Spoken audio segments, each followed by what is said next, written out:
Hola y bienvenidos. Hoy nos metemos de lleno en las ideas de Elise Potter, una figura bastante singular en la apologética de hoy. Sí, una voz particular. Nos vamos a basar en su trayectoria y sobre todo en su libro más conocido en español, Tres teorías de todo. Exacto. Y es que su historia es, bueno, poco común. Viene del budismo zen y da el salto al cristianismo. Muy marcado por Francis Schaeffer, por L'Abri. Y eso, claro, le da una perspectiva diferente para mirar las cosmovisiones. Totalmente. Así que la idea hoy es destilar un poco su pensamiento, cómo se enfrenta a las grandes preguntas, cuál es su método y por qué sigue siendo relevante. Empecemos por el principio, sus orígenes. ¿Cómo fue ese camino? Pues Potter nació en California y desde joven fue un buscador, digamos. Exploró religiones, se metió a fondo en el budismo zen. Ajá. Y su conversión allá por el 76 con Schaeffer no fue solo un cambio de ideas. Lo interesante es que cuando critica el monismo oriental no lo hace desde fuera, lo hace desde dentro, ¿sabes? Desde haberlo vivido y haber visto, pues, sus límites existenciales. Claro, no es una crítica puramente teórica.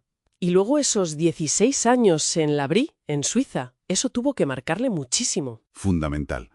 Allí es donde absorbe y adapta el método Schaeffer.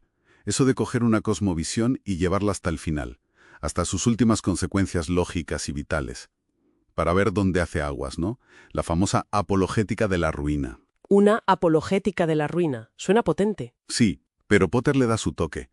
Lo describe como un ataque lógico, sí, pero siempre a los argumentos. Ojo, no a las personas. Su herramienta clave es lo que llama lógica consecuencial. Lógica consecuencial. ¿Qué significa exactamente? Pues, básicamente, es mirar de frente qué implica cada sistema de creencias en la práctica. Si crees X, ¿cómo se vive con eso? ¿A qué te lleva? Siempre buscando el rigor lógico, pero, y esto es importante, sin romper las relaciones. Con respeto. Vale, pero ahí siempre está el riesgo, ¿no? De que, aunque ataques el argumento, la persona se sienta atacada. Es una línea fina. Sin duda. Él diría que la clave es la honestidad y el respeto. Plantearlo como una exploración conjunta. Si esta idea es verdad, ¿a dónde nos lleva? No es imponer, es invitar a ser coherentes. Que la propia persona vea si su visión del mundo, pues aguanta la realidad. Entendido. Y hablando de sus ideas centrales, hay una que me parece muy actual. La advertencia contra el Dios con forma de mí. Uf, sí. Esa es quizás su crítica más directa a nuestra cultura. Denuncia esa tendencia, muy común hoy, a hacernos una fe a medida. Un Dios amigable, sí, pero que al final es un reflejo de lo que nosotros queremos.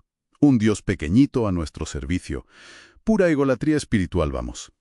Y frente a eso, ¿cuál es su propuesta? Un teocentrismo radical. La meta no es que Dios se parezca a nosotros, sino que nosotros seamos transformados a su imagen. Ser un yo con forma de Dios, no al revés. Y esto, claro, choca frontalmente con lo que a veces se llama deísmo terapéutico moralista. ¿El qué, perdona? Deísmo terapéutico moralista.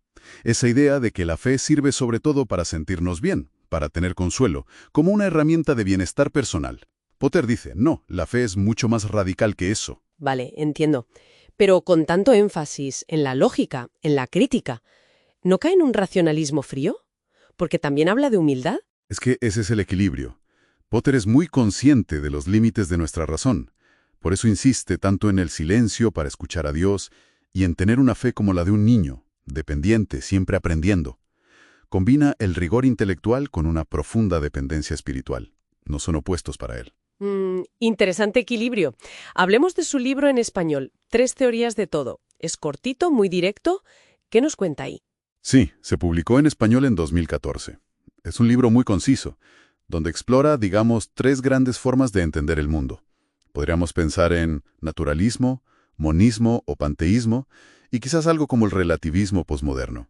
Y lo hace a través de tres preguntas clave, ¿no? Exacto. Tres preguntas universales. ¿Qué es la realidad? ¿Cuál es el sentido de la vida? Y la tercera, que para él es crucial. ¿Por qué sufrimos? El sufrimiento, la gran piedra de toque. Justo. Para Potter, como una cosmovisión se enfrenta al dolor, al mal. Eso dice mucho sobre si es coherente y vivible. Su tesis, al final, es que la visión bíblica es la única que da respuestas que encajan mejor con la realidad que experimentamos y que además ofrece una esperanza real. Y parece que ha conectado. El libro está bien valorado. Se usa como referencia en círculos hispanohablantes. Sí, tiene buena recepción. Quizá no siempre se le cita por su nombre, Ellis Potter, pero su método, el análisis de cosmovisiones, sí que funciona como una especie de referente estructural en mucha apologética en español. Es útil para debates de ética, por ejemplo, para ir más allá de la superficie, a las raíces, y también contra esa mezcla fácil de creencias, el sincretismo. Bien, entonces, resumiendo un poco. Ellis Potter nos deja una apologética muy personal, forjada en su propia vida, del Zen al cristianismo, y muy marcada por la BRI, centrada en analizar las consecuencias reales, lógicas y vitales de lo que creemos. Eso es. Su gran aporte es esa insistencia en la coherencia total, lo que crees, cómo vives y cómo encaja eso con la realidad, especialmente con el sufrimiento. Y siempre esa advertencia. Cuidado con hacerte un Dios a tu medida. Nos deja una pregunta potente para darle vueltas. Si fuéramos totalmente honestos y analizáramos las consecuencias, las de verdad, de nuestras propias respuestas sobre la realidad, el sentido, el sufrimiento, ¿qué encontraríamos? ¿Aguantarían nuestras creencias más profundas ese examen de coherencia con nuestra vida? Ahí queda eso.